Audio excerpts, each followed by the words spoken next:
Yo les trailers, bienvenue dans cette nouvelle vidéo et aujourd'hui pour faire suite sur le confort de course, l'économie de course, aujourd'hui après la mobilité, petite vidéo, on va parler de proprioception. Mais tout d'abord, qu'est-ce que la proprioception? Bien, la proprioception, c'est la perception consciente ou inconsciente que l'on a de son corps dans l'espace. Alors, on connaît les 5 sens, mais Alain Berthoz en ajoute un 6e qu'il appelle la kinesthésie. En fait, partout dans notre corps, sur la peau, nos articulations, dans nos muscles, on a ces récepteurs, ces capteurs kinesthésiques, du coup, ces outils de la proprioception qui viennent renseigner à tout moment notre cerveau sur la position de notre corps. Et partant de cette notion de sens, comme on peut avoir du plaisir en mangeant ou en buvant quelque chose, eh bien, on peut avoir plaisir dans l'art de se déplacer. Et c'est peut-être pour ça qu'on adore s'ébattre dans des paysages et profiter du coup du grand air. Alors si cette notion est un peu floue pour vous, et ça je peux le comprendre, je vous invite à regarder le reportage de Vincent Lamoureux qui s'appelle Notre véritable 6e sens, qui est, voilà, je mets le lien là, mais aussi il est disponible sur Arte pendant un petit moment encore, et je vous conseille vraiment de voir ça parce que dans ce reportage, il y a une personne qui a complètement perdu son sens de la proprioception, et vous pouvez voir, du coup, vous rendre compte de l'importance qu'a ce sens. Alors, pour nous trailers, en fin de compte, c'est un sens qui nous est primordial parce que quand on se déplace dans du terrain merdique où les appuis sont pas forcément francs, eh bien c'est ultra important du coup d'avoir cette conscience, d'avoir ce sens aiguisé pour pouvoir avoir toujours une belle posture, une belle économie de course et se préserver des blessures. Parce que la proprioception, certes, elle nous renseigne sur la position de notre corps, mais derrière, il y a tout un mécanisme d'anticipation qu'on ne prévoit pas forcément, qu'on ne connaît pas forcément, qui ne se travaille pas sur un bosu et qui permet vraiment de se préserver et d'avoir vraiment une nouvelle conscience et une nouvelle capacité de déplacement en trail. Et vous verrez que c'est assez immédiat et c'est assez fantastique une fois qu'on commence un petit peu à avoir aiguisé son sens et à maîtriser cet aspect-là d'anticipation. Et comme je le disais, cette phase va pas se travailler sur un bosu, mais vraiment va se travailler sur le terrain dans du dynamique. Donc vous vous dites bien que notre proprioception, on va la travailler de deux manières différentes. Dans un premier temps en version statique ou statodynamique, à la maison, avec des exercices sur bosu ou sur plein d'autres choses, je vous les montrerai tout à l'heure. Et dans un second temps, une fois qu'on s'est assuré, qu'on s'est renforcé, tout ça, parce qu'il y a aussi un aspect musculaire qu'il ne faut pas oublier, on va pouvoir travailler en dynamique directement sur le terrain. Et pareil, je vous expliquerai comment ça marche. Alors, la chose qui est géniale avec la proprioception, c'est que c'est un sens qui va se développer très très vite. C'est-à-dire que si vous faites une session, au lendemain, vous serez meilleur. Et au surlendemain, vous serez encore meilleur. Bon, comme tout ce qui gagne rapidement, ça se perd rapidement. Donc c'est quelque chose qu'il va falloir entretenir. C'est-à-dire que même si on est passé en phase dynamique sur le terrain, il va falloir continuer à travailler en statique à la maison, notamment pour le renforcement musculaire, mais pour également justement maintenir ses sens éveillés et maintenir du coup la tenue de sa posture. Ça, c'est la base. La première phase du travail, du coup, va consister à aiguiser notre sens. Comme on peut aiguiser son ouïe ou son odorat, on peut aiguiser sa proprioception, donc sa kinesthésie, et être à l'écoute vraiment. On va augmenter sa sensibilité et son écoute de tous les messages qui viennent du coup de tous nos capteurs kinesthésiques. Ça fait beaucoup d'informations qui arrivent au cerveau et on n'en a pas nécessairement conscience. Donc on va, par des exercices statiques et statodynamiques, commencer à aiguiser nos sens et surtout à prendre conscience de ces sens et à les écouter. Et du coup, dans ce travail de maintien de posture, de prendre conscience de votre posture et d'avoir une belle posture en statique, ça va également nous permettre, parce que bon, autant joindre l'utile à l'agréable, de faire du renforcement musculaire de tous nos muscles, que ce soit les muscles locomoteurs, donc superficiels ou profonds, stabilisateurs, pour ensuite vraiment avoir une aisance et un confort sur votre travail dynamique et par là même sur toutes vos sorties, parce qu'il est important aussi de renforcer, d'avoir cet aspect certes kinesthésique, sensibilité aux messages qui viennent de nos capteurs, mais également d'avoir une bonne notion de renforcement musculaire pour préparer ce travail dynamique et cette anticipation. Je voulais avoir la clé, c'est l'anticipation, on va y venir. Alors juste pour revenir rapidement sur l'aspect musculaire, on a plein de types de muscles différents dans le corps, et là on va s'attarder sur deux types de muscles.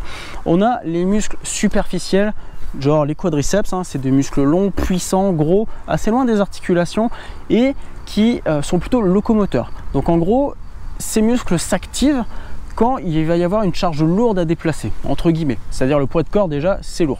Donc sur des mouvements de course et de marche, où on encaisse des chocs, d'autant plus ces muscles sont sollicités. Par exemple, si vous faites un squat à 80 kg, forcément, c'est les quadris qui vont pousser. A contrario, on va avoir des muscles profonds, des muscles stabilisateurs. Ils sont beaucoup plus petits, ils sont très proches des articulations et ces muscles ont une fatigabilité un petit peu plus importante que les muscles locomoteurs. Parce que les muscles locomoteurs, c'est des muscles d'endurance. Ceux-là, on vient puiser vraiment dans le dernier recours, quand vraiment on est épuisé, on va aller dégrader ces muscles-là. Les muscles stabilisateurs, c'est plus compliqué.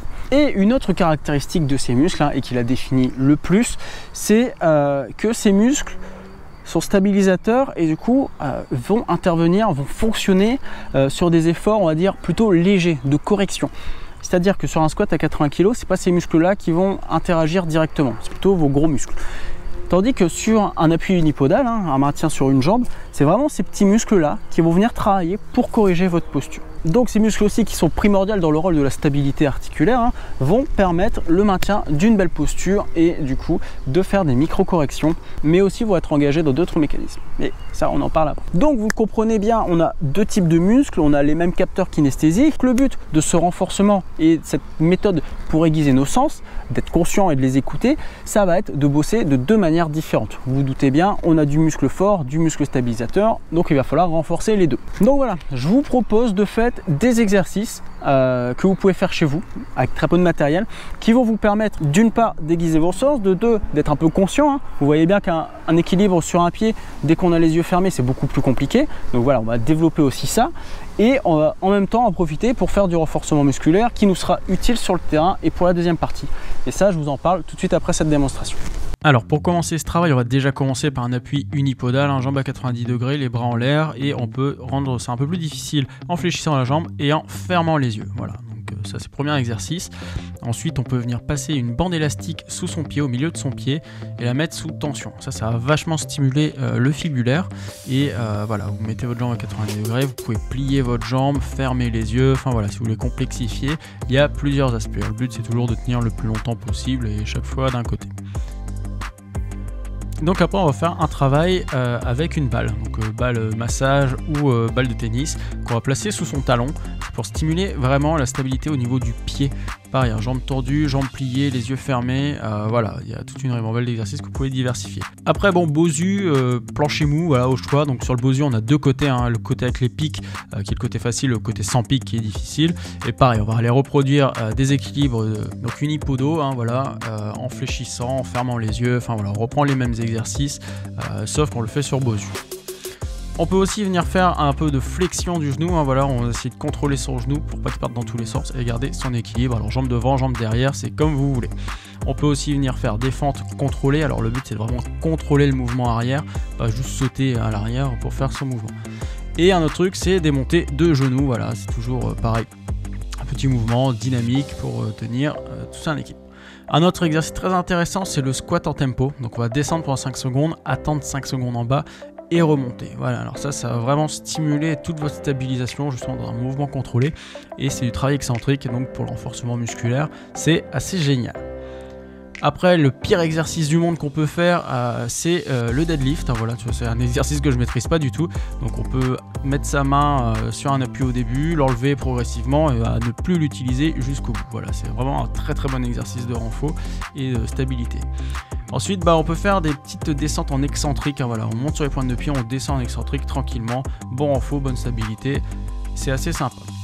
Et on peut finir par des exercices du coup dans les escaliers, vraiment des sauts en contrebas ou des pistol squats.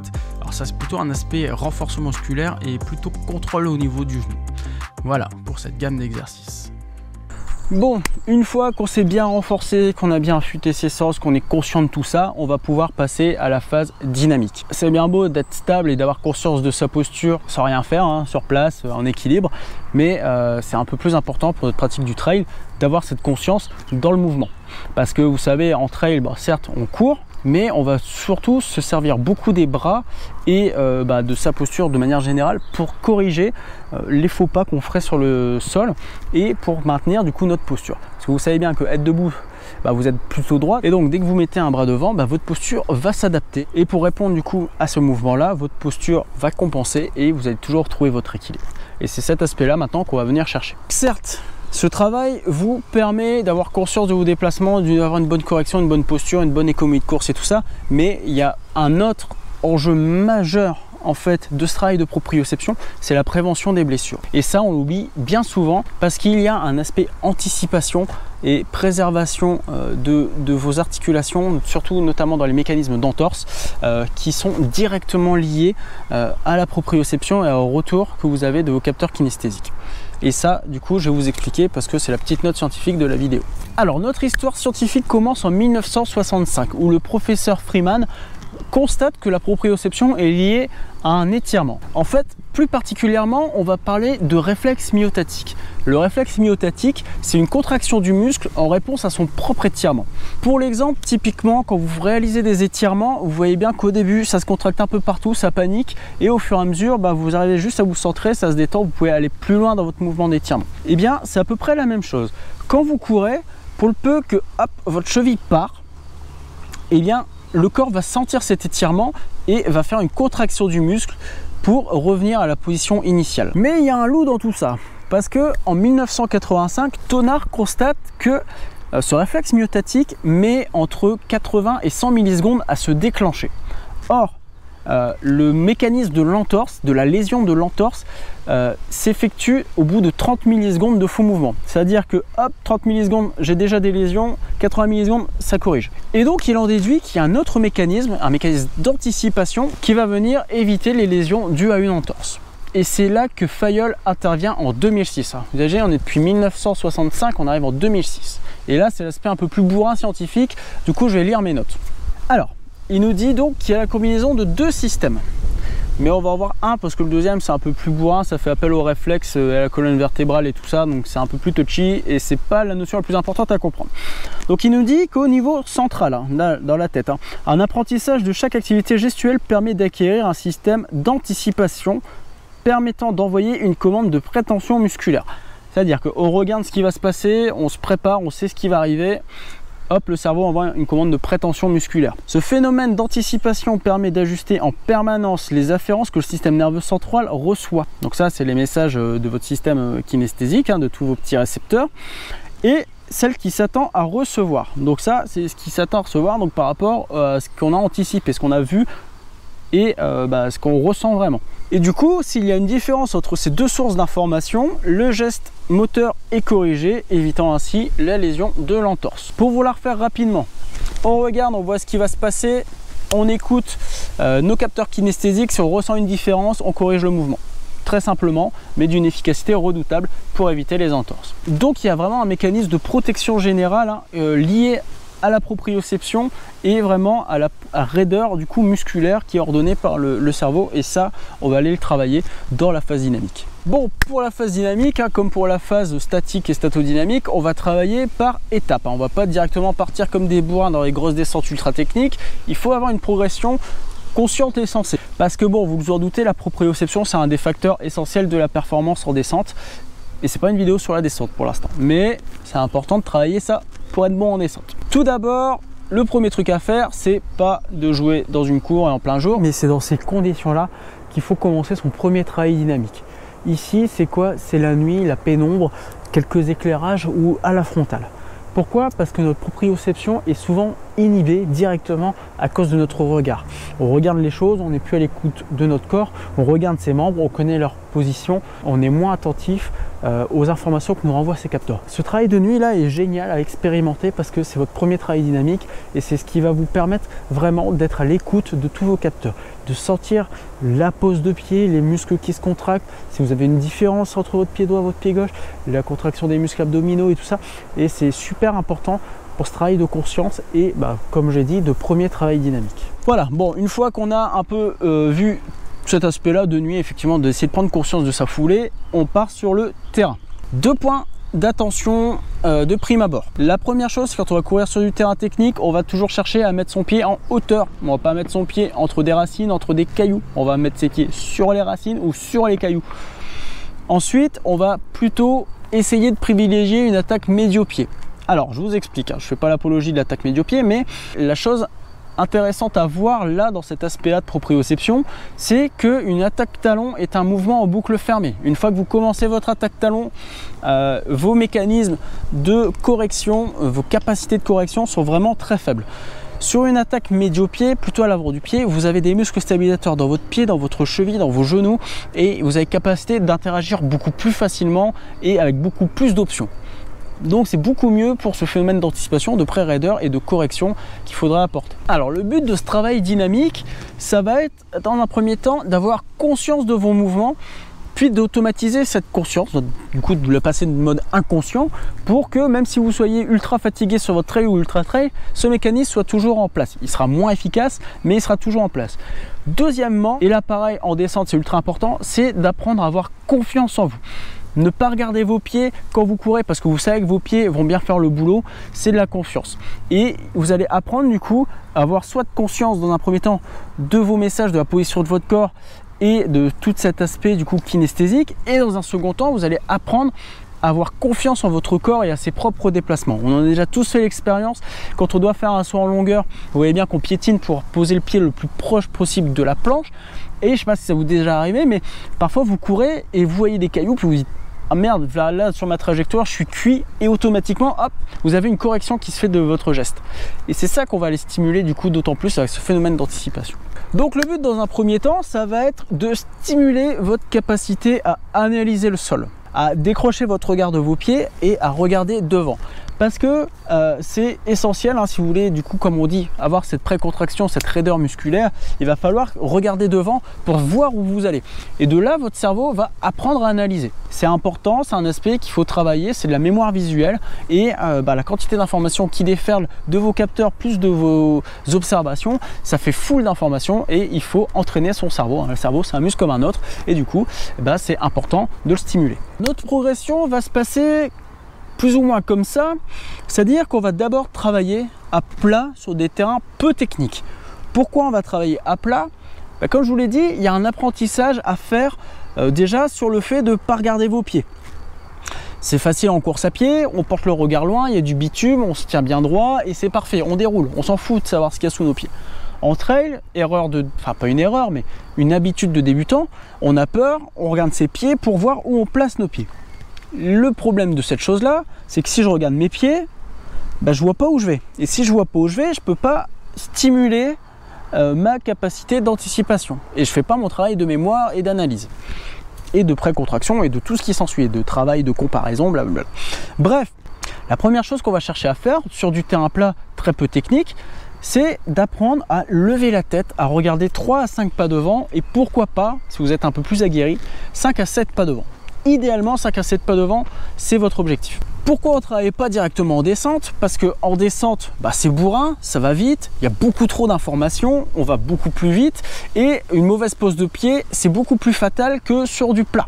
Et également, la descente, c'est qu'il faut déjà, comme je vous l'ai dit, avoir confiance en vous et en vos pas et à votre corps qui fait ses autocorrections avant de vous lancer dans des descentes. Parce que si vous êtes bon en descente, il faut avoir la confiance et la confiance, c'est 80% de l'efficacité en descente. Alors comme je vous l'ai dit, on va avoir une progression qui va se dérouler comme ça, c'est-à-dire qu'on va commencer sur du plat, sur un terrain peu technique pour apprendre du coup à décoller son regard du sol. On va apprendre vraiment à regarder au loin, pas trop loin parce qu'il faut quand même analyser le sol. De base, on va travailler à 3 à 5 pas devant d'anticipation pour aller chercher du 5 à 7 vraiment, pas le 5 à 7, je vois où vous voulez revenir, mais pour aller chercher du 5 à 7 pas d'anticipation. Et on va venir complexifier son terrain au fur et à mesure, prendre confiance et mettre peut-être un peu plus de vitesse. Parce qu'à plat, il n'y a pas trop de risques, je l'ai dit. Donc on porte son regard, on travaille, on prend sol technique numéro 1, sol technique numéro 2, sol technique numéro 3. Et une fois qu'on s'est bien consolidé là-dedans, on va pouvoir passer à la descente. Quand on passe à la descente, on va repartir en technicité moindre. On ne va pas partir sur un truc bourrin tout de suite. Il faut réapprendre. Je vous l'ai dit, les informations vont beaucoup plus vite. Il y a beaucoup plus de choses à analyser et le temps est beaucoup plus réduit. 5 à 7 pas, ça va plus vite à descendre que 5 à 7 pas à plat. Et il y a aussi cet aspect qu'à plat, chaque impact, c'est 6 à 8 fois le poids du corps. En descente, c'est beaucoup plus. Comme je vous l'ai dit, le faux pas, il fait beaucoup plus mal en descente. Donc, vous êtes confiant, vous attaquez les descentes, vous attaquez, vous augmentez la technique et au fur et à mesure, vous pouvez aller chercher votre regard plus loin et aller chercher un peu plus de vitesse. Alors pour travailler cet aspect-là, soit déjà, vous pouvez profiter de chacune des sorties footing que vous faites ou sorties longues ou rando course Parce que déjà on a que ça à faire, c'est tranquille, il n'y a pas de pression et vous avez le temps. Et vous avez le temps d'être conscient et d'avoir confiance et de déguiser un petit peu vos sens. On va aussi pouvoir également profiter de ces séances de côte pour travailler l'aspect descente. Mais ça, attention, parce qu'avec la fatigue, du coup, perte de vigilance et tout ça. Le mieux, l'idéal, c'est déjà de travailler sur ce que je vous l'ai dit sur les sorties longues, mais de faire des séances spécifiques, une fois que vous êtes bien ancré et bien en confiance, des séances spécifiques de descente. Je ne vais pas dire en survitesse, mais déjà en vitesse. Et de là, vous verrez que vous ressortirez un gain direct sur vos trails en compétition ou même dans votre confort de course habituel. Bon voilà, c'en est tout pour cette vidéo sur la proprioception. J'espère qu'elle vous aura plu. Vous verrez que, comme je vous l'ai dit, ça a des effets immédiats. Ça progresse vite, mais ça se perd très vite. Donc c'est quelque chose qui s'entretient. Vous pouvez l'entrer dans votre routine de renforcement musculaire. Ça en fait partie. Ça fait quelques ateliers en plus. Ça peut être ludique et derrière vous pouvez l'appliquer sur toutes vos sorties. Je vous le rappelle aussi, si vous voulez savoir un peu plus sur la proprioception d'un aspect un peu plus scientifique, je vous invite à regarder ce reportage de Vincent Lamoureux qui est encore disponible un mois sur Arte. Donc voilà, il ne me reste plus qu'à vous souhaiter de belles séances de proprio et puis moi je vous dis à très bientôt dans une prochaine vidéo. Ciao.